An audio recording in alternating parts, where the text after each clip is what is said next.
When I was really young, like maybe 4 or 5, we lived on a dairy farm in western New York.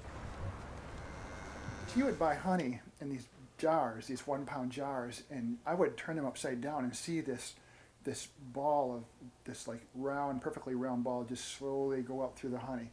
And that just really intrigued me. I just thought that was so neat, and I liked that, and so it made me like honey.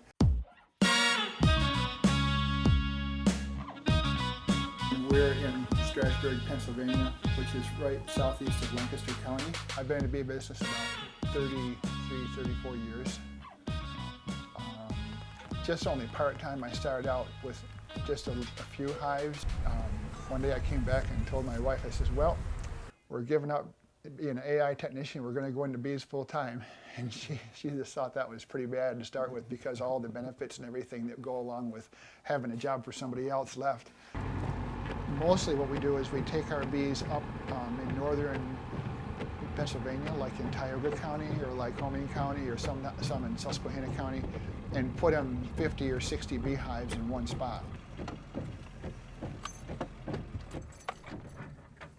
Open this gate. And that way they'll get blackberry and sumac and basswood and tulip poplar and clover, and that's sweet clover, the tall kind, and goldenrod in the fall. So that's usually where I do it.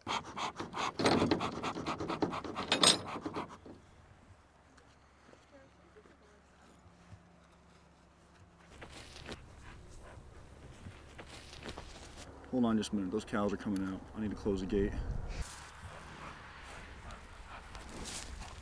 Well, if it's the family business, I don't know, he's very avid about it, so he'll just talk and talk and talk and talk about the wonders of bees. So after a little while, you start learning. It's an interesting job. I like it. It's not a lot of pressure most of the time. Except right now when it's getting late in the year and they have to be done. The honey taken off and moved.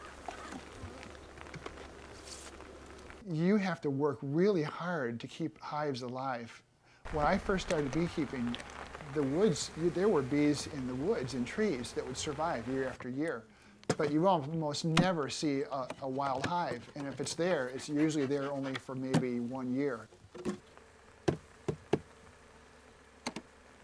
If people that have 2,500 colonies can lose 2,000 in 3 or 4 weeks' time, and we have 350, we don't have a lot of security. We just take it as it goes. It's not real secure. Bees are so necessary to our livelihood. About every third bite you take is from pollinated insects, they say. Like a third of your food source is from pollinated insects, which is mostly from honeybees.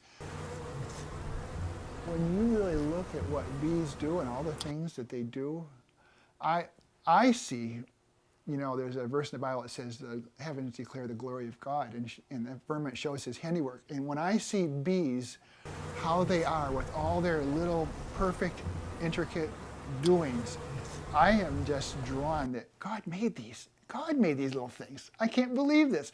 You could take away any little thing, and those bees would not be. And you could take away like any behavior. All of it has to be there in order for them to survive. I just can't imagine having something develop like bees. Because even today, if there's one little thing that happens to a bee, the whole thing just dies. We have to treat them, or else we don't have bees. All the beekeepers, almost everybody that I know, has had this constant struggle to find what works and to keep it on, but not so much that it's going to hurt the bees, because some of these chemicals end up affecting how the queens live and how the worker bees survive. And if the chemicals get into the wax, then you have to like recycling your combs. We do 2 treatments. One right now that kills all the mites that are on the bees, and one in 30 days, and that gets all the mites that were in the cells, the brood cells that might not be visible. And that's what we do. See, last year we had about 300 and lost more than half.